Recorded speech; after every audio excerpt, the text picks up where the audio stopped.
அஸ்ஸலாமு அலைக்கும் வரஹ்மத்துல்லாஹி வபரகாத்துஹு. அல்ஹம்துலில்லாஹி நஹ்மதுஹு வ நஸ்தஈனுஹு வ நஸ்தக்ஃபிருஹு வ நஊது பில்லாஹி மின் ஷுரூரி அன்ஃபுஸினா வ மின் ஸய்யிஆத்தி அமாலினா. மை யஹ்திஹில்லாஹு ஃபலா முதில்ல லஹு வ மை யுضلில்ஹு ஃபலா ஹாதிய லஹு. வ அஷ்ஹது அன் லா இலாஹ இல்லல்லாஹு வஹ்தஹு லா ஷரீக லஹு வ அஷ்ஹது அன்ன முஹம்மதன் அப்துஹு வ ரசூலுஹு அம்மா பஅத். கண்ணியத்திற்குரிய எல்லாம் வல்ல அல்லாஹு ஜல்ல ஷானஹு தஆலாவின் நல்லடியார்களே, அல்லாஹுடைய நேசர்கள் என்பதை யாரும் அறிந்து கொள்ள முடியாது என்ற விவரங்களில் ஒரு பகுதியை கடந்த தொடரிலே பார்த்தோம். ஒரு மனிதன் அல்லாஹ்வை நேசிக்கிறானா என்ற ஒரு விஷயத்தை அல்லாஹ் ஒருவன் தான் அறிவானே தவிர அவனுடைய உள்ளத்திலே நேசம் இருப்பதை யாரும் அறிந்து கொள்ள முடியாது என்ற சான்றுகளை எல்லாம் கடந்த தொடரிலே பார்த்தோம். அடுத்ததாக அல்லாஹ் அவரை நேசிக்கிறான் என்பதை அறிந்து கொள்ள முடியுமா? இறைநேசர் என்பதற்கு இரண்டு அர்த்தங்கள் இருக்கிறது. ஒன்று, அந்த மனிதர் இறைவனை நேசிக்கிறார், அப்படி அர்த்தமும் இருக்கிறது. அல்லது அல்லாஹ் அவரை நேசிக்கிறான், அப்படி அர்த்தமும் இருக்கிறது. அப்போ அந்த அர்த்தத்தில் மனிதன் இறைவனை நேசிக்கிறான் என்பதை நம்ம கண்டுபிடிக்க முடியாது. எந்த மனிதனுடைய உள்ளத்தில் உள்ளதையும் இன்னொரு மனிதன் அறிய முடியாது. இதற்கான சான்றுகளை எல்லாம் கடந்த தொடரில் நம்ம பார்த்து விட்டோம். இப்போ இறைவன் ஒருத்தன் நேசிக்கிறான் என்று இப்படி கண்டுபிடிக்கிறது.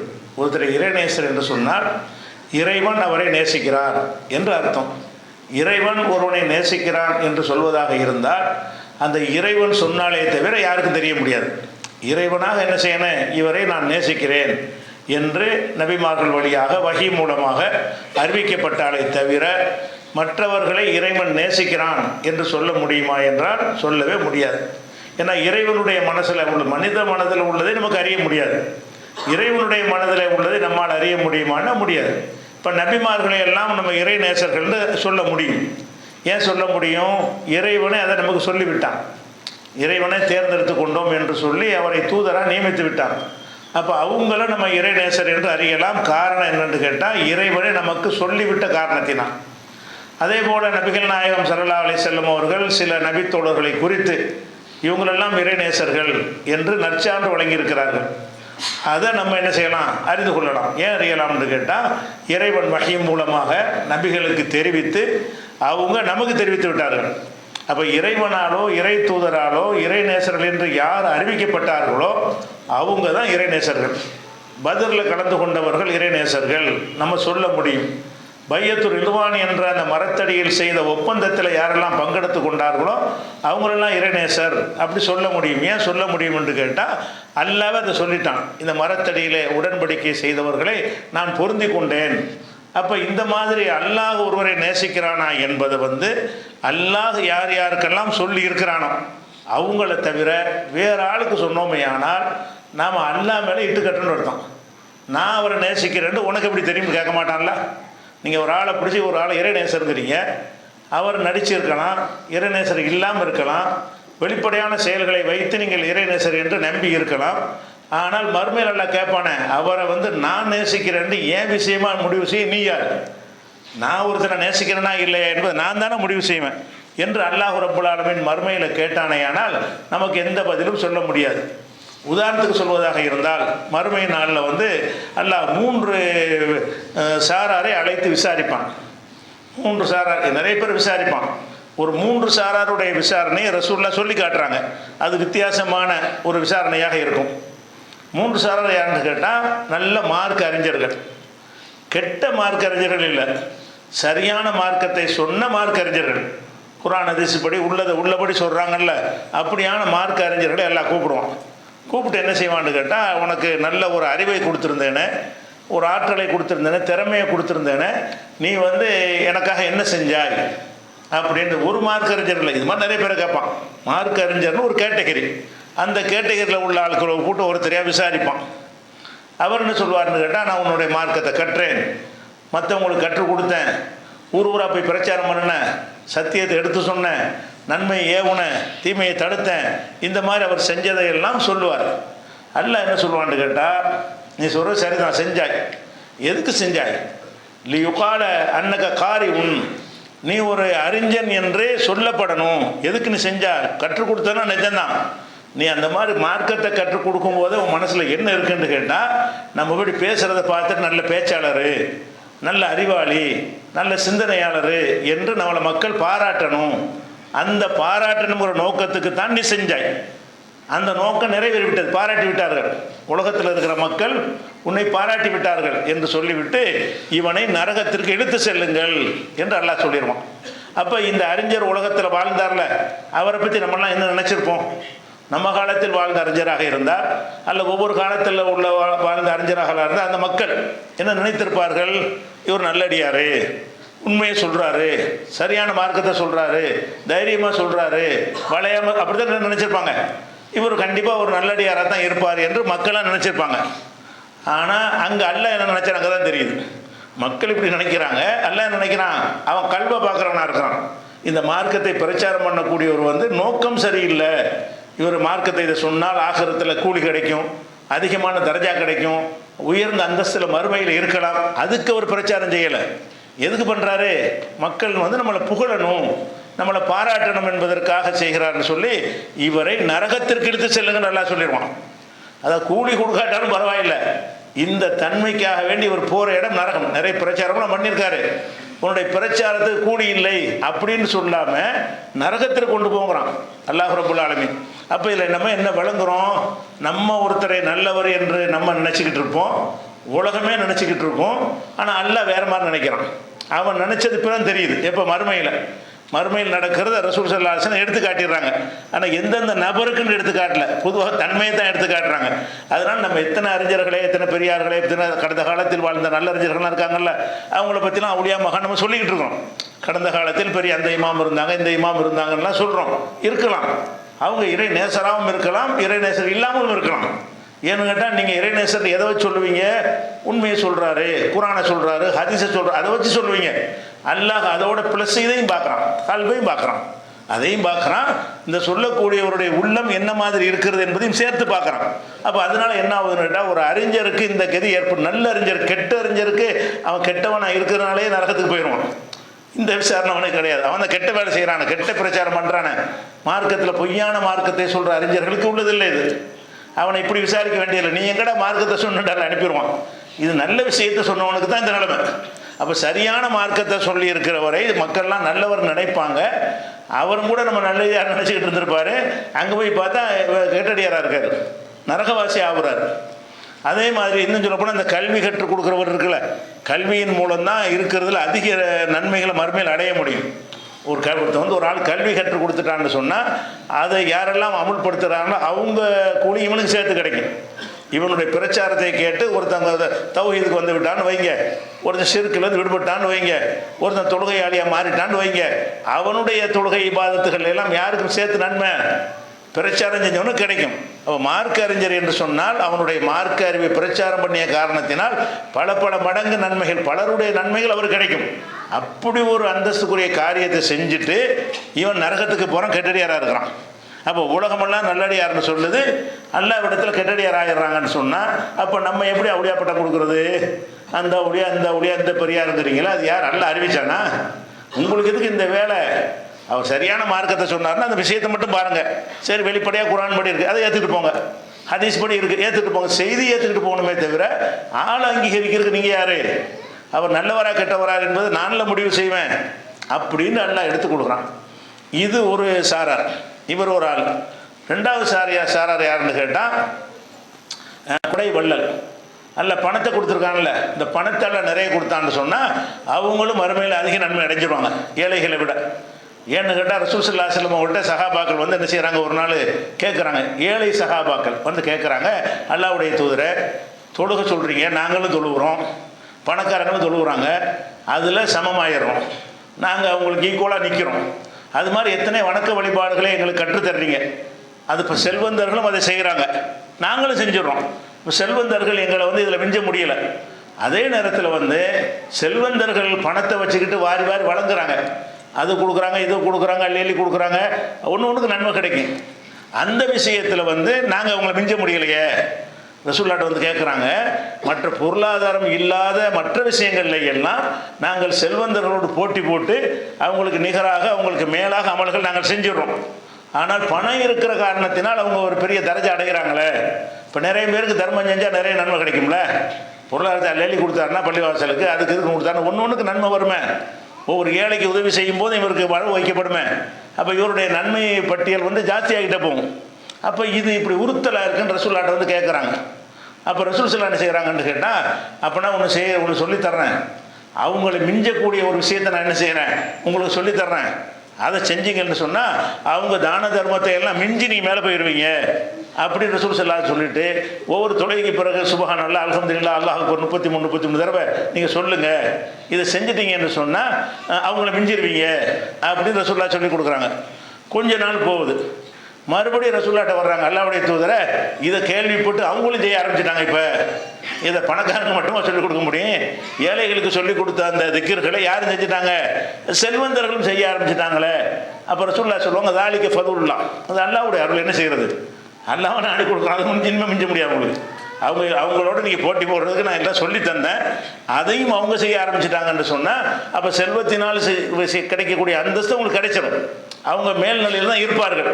சரியான செல்வந்தராக இருந்தால் அவர் ஏழைகளோடு என்ன செய்வார்? அதிகமான தரஜாவை அடையக்கூடியவராக இருப்பார். இந்த ஹதீஸில் வழங்குது. அப்படிப்பட்ட பயன் தரக்கூடிய ஒரு செல்வந்தரை எல்லாம் கூப்பிடுவான். மறுமையை நல்ல செல்வந்தர்களையா அழைச்சி விசாரிப்பான்ல, பணக்காரங்க கூப்பிடுவான். அந்த பணக்காரர் எப்படி பணக்காரரு? நல்ல காரியத்துக்கு வாரி வாரி வழங்குற கஞ்சன் இல்லை. கஞ்சன் வந்து கஞ்சத்தனத்துக்காக அவன் போயிடுவான் நரகத்துக்கு. யாரை கூப்பிடுவான்ல? செல்வந்தராகவும் இருந்து நல்ல காரியத்தில் அவர் பங்கு இல்லாமல் இருக்கார். எந்த நல்ல காரியம் வந்தாலும் அவருடைய பொருளாதார பங்களிப்பு இருந்தே தீரும். அப்படி நடந்து கொண்ட செல்வந்தர்களையா கூப்பிடுவோம்.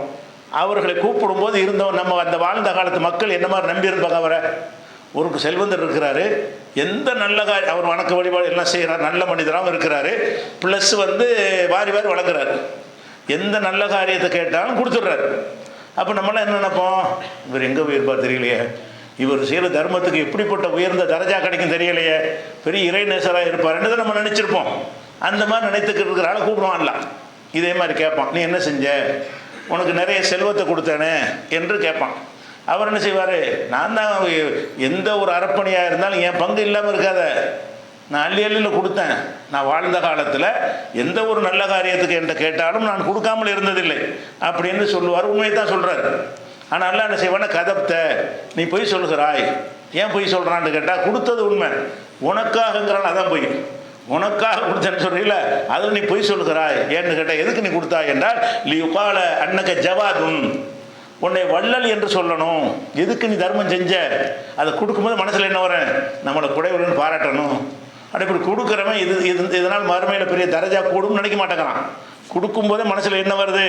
அவனை பாராட்டணும், அவனை புகழணும். வெளியே போய் 4 பேரை பார்த்தாலும் வள்ளல் வர்றாரு, கொடை வள்ளல் வர்றாருன்னு பேசணும். இப்படின்னு நினச்சிக்கிட்டு கொடுத்தான்னு சொன்னால் அதுக்கு என்ன பயன் கிடைக்குங்க? அதுக்கு நரகம் கிடைக்கும். ஏன்னு கேட்டால், அல்லாவுக்காக செய்கிற ஒரு வணக்கத்தை வந்து பெருமைக்கு செஞ்சுட்டான். இறைவனுக்காக செய்கிற ஒரு வணக்கத்தை வந்து பெருமைக்கு செஞ்சதுனால எல்லாம் என்ன செய்வான்? இவனை வந்து வள்ளல் என்று சொல்வதற்காக நீ சொன்னாய், செஞ்சாய், அதனால இவனை நரகத்துக்கு எடுத்து செல்லுங்கள். அப்போ நம்ம என்ன வழங்குறோம்? அல்லாஹ்வுடைய நல்லடியார் நினைக்கிறாங்கிறது கண்டுபிடிக்க இயலாது. நம்ம எல்லாரும் நல்லடியார் நினச்சிக்கிட்டு இருப்போம். அல்லாஹ் பெரிய வந்துட்டு ஒரு கூப்பிட்டான்ல, எங்கே கொண்டு வைக்க போகிறான்னு தெரியாது தான் நினைப்போம். மறுமையை நல்லா அவர் அழைக்கும்போது நம்மளும் நிற்போம்ல. மகசரில் அந்த செல்வந்தரை அழைக்கக்கூடிய நேரத்தில் நாங்கள் எல்லோரும் தான் அங்கே நிற்போம், எல்லோரும் தான் பார்ப்போம். நம்மளாம் நின்று நினைப்போம், வந்துட்டார் வள்ளல், எப்படி அள்ளி கொடுத்துரு தெரியுமா, எங்கே கொண்டு எல்லாம் வைக்க போகிறான்னு தெரியலையே, இவருடைய தரஜா எங்கே, அப்படி நினச்சிக்கிட்டு நம்மளாம் இருப்போம். அல்ல நினச்சோம் ஒரு அடிச்சு போன நரகத்துக்கு கொண்டுருவோம். அப்போ என்ன நல்லடியார்? நீங்கள் என்ன முடிவு செய்ய? நல்லடியார இந்த மாதிரி செயல்களை வச்சு நீங்கள் முடிவு செய்ய இயலுமா? அதே மாதிரி அடுத்து யாரை கூப்பிடுவோம்னா ஷஹீத். ஷஹீதுனா என்ன? உள்ளதில் ஒரு நபிமாருக்கு அடுத்து அவன் தான்.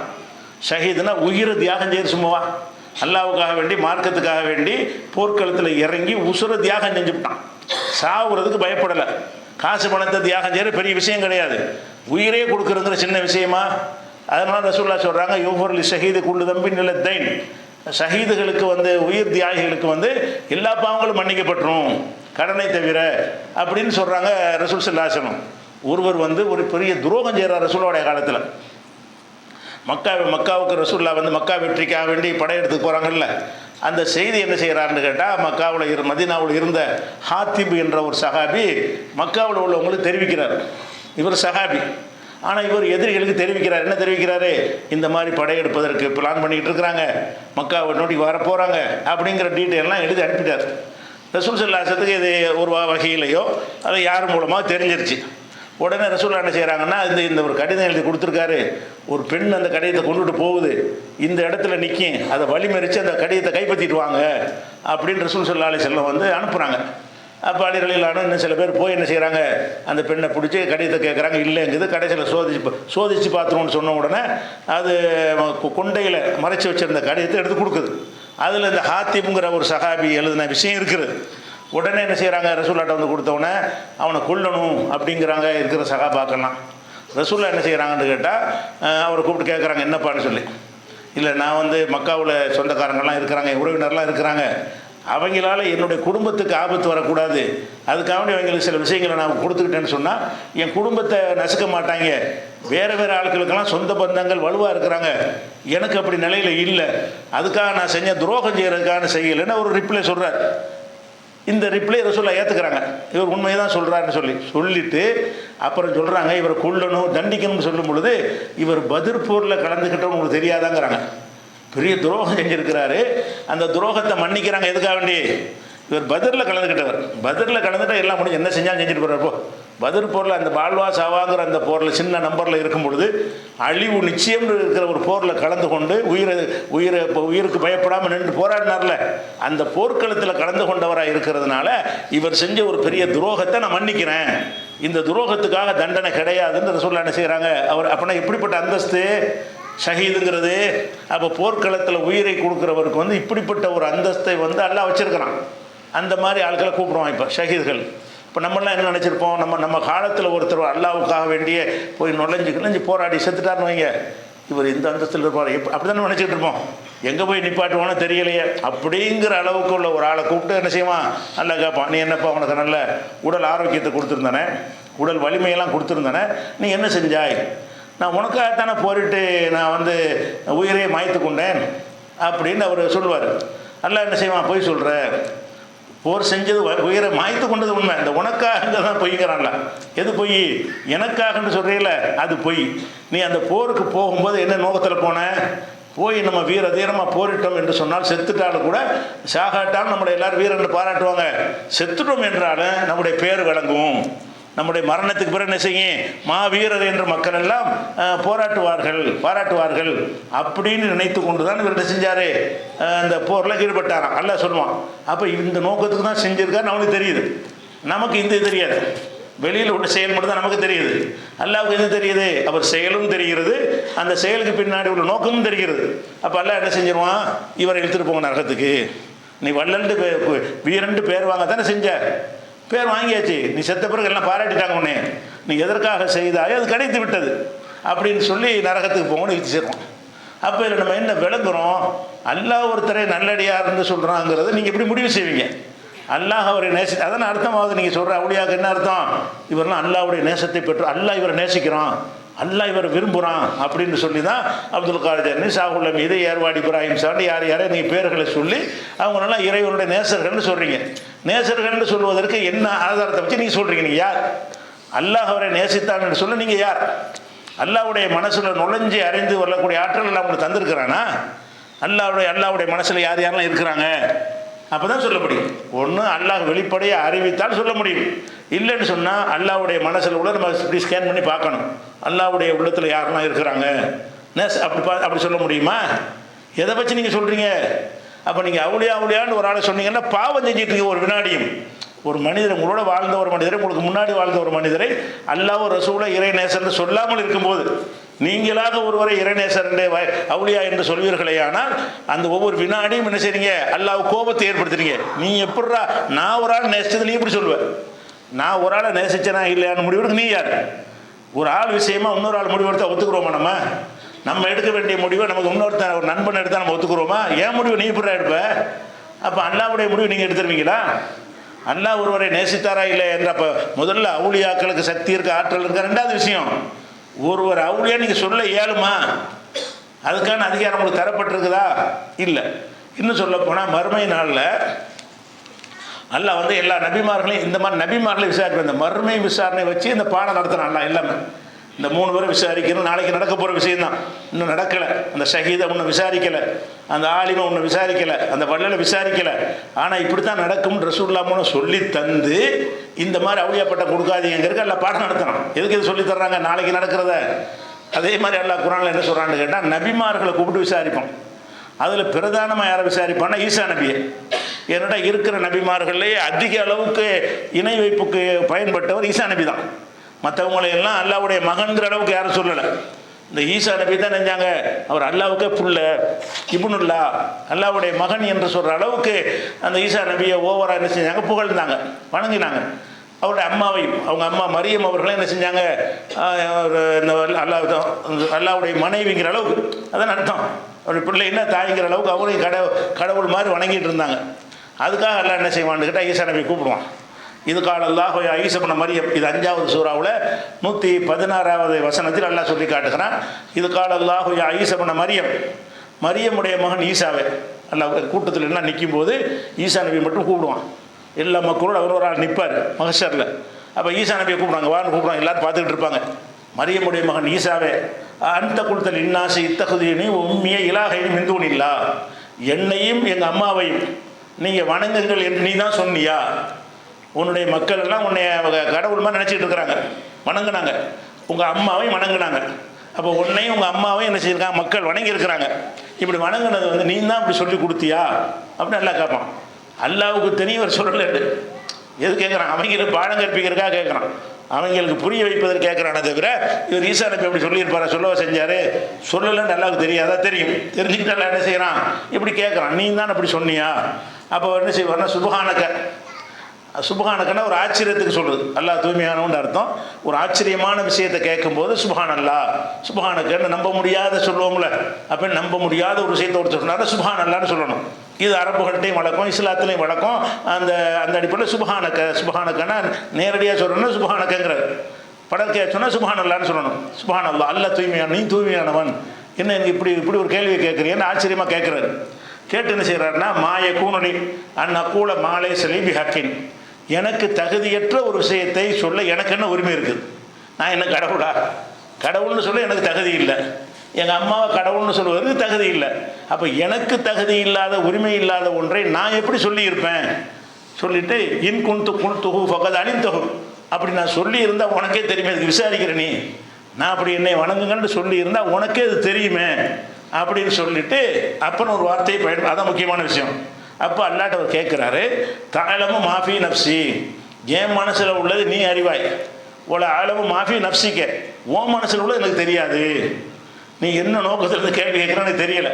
என்ன கேட்டால் நான் அப்படி சொல்லலைன்னு உனக்கே தெரியும். நான் வந்து என்னை வணங்குங்கள்னு நான் மக்களுக்கு போதிக்கவே இல்லை, அல்லாஹ் வணங்குங்கிறது தான் நான் சொன்னேன்.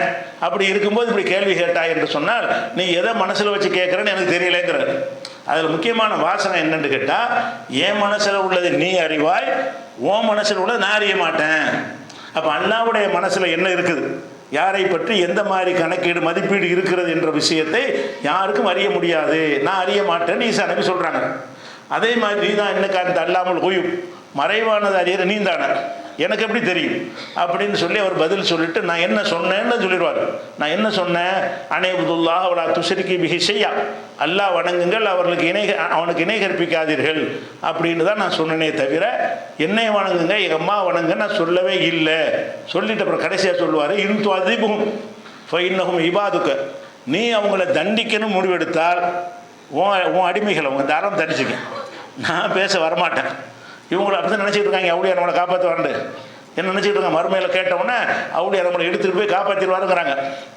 ஈசா நபியை காப்பாற்றோன்னு அந்த மக்கள் நினச்சிருப்பாங்க. ஈசா நபியை கூப்பிட்டவுடனே அவரை கடவுள்னு சொன்னவங்க, கடவுளுடைய மகன் சொன்னவங்கலாம் நிற்பாங்க. அவங்களும் நினைப்பாங்க, ஈசா நபி வந்துட்டாங்க, இப்போ நம்மளுக்காக பரிந்துரை பண்ணி எல்லாத்தையும் அவர் தலைமையில் கூட்டிகிட்டு போக போகிறாரு, அப்படி தான் நம்ம நினச்சிருப்பாங்க. அப்போ ஈசா நபி என்ன சொல்லுவாங்கன்னு கேட்டால், இன் துஅதிபுஹும் ஃபைன்னஹும் இபாதுக்க, நீ அவங்களை தண்டித்தால் அவங்க அடிமைகள், தாராளம் செஞ்சுட்டு போ, நான் ஏன் வரப்போகிறேன், அவங்கள நீ தண்டிப்பதாக இருந்தால் நீ தண்டிச்சிக்க, மன்னிக்கிறதா இருந்தால் மன்னிச்சுக்க, இதில் நான் வந்து தலையிட மாட்டேன் அப்படின்னு சொல்லி எனக்கு இதில் சம்பந்தம் கிடையாது என்று ஈசா நபி சொல்வார்கள்ங்கிற விஷயம் 5வது சூறாவில் 116 117 ஆகிய வசனங்களில் இருக்கிறது. இது எதை காட்டுகிறது என்று சொன்னால், அதான் அல்லாஹ்வுடைய மனசில் உள்ளது யாரும் அறிய முடியாது. அப்படி தான் ஈசா நபி சொல்கிறாங்க, உன் மனதில் என்ன இருக்குன்னு எனக்கு தெரியாது. அப்போ அல்லாஹ்வுடைய உள்ள மனசில் உள்ளது யாருக்கும் தெரியாது என்று சொன்னால், ஒருத்தர் இறைவன் ஒருத்தர் நேசிக்கிறான் என்று மனசில் உள்ளது தானே. இறைவன் ஒருவரை நேசிக்கிறான் என்று சொன்னீங்கன்னா அல்லாஹ்வுடைய மனசில் அது இருக்குன்னு அர்த்தம். அதுக்கு உனக்கு தெரியும். அப்படிங்கிற ஒரு பாடத்தை எல்லாம் என்ன செய்யறான், கற்றுத்தருகிறான். இதே மாதிரி ரசூலுல்லாஹ் சொல்கிறாங்க, என்னை எல்லாம் விசாரிப்பான், நானும் இதே பதிலை சொல்லுவேங்கிறாங்க. அந்த விஷயத்தை இன்ஷா அல்லாஹ் அது தொடர்பான விஷயங்களை அடுத்தடுத்த வாரங்களில் பார்க்கலாம். அஸ்ஸலாமு அலைக்கும்.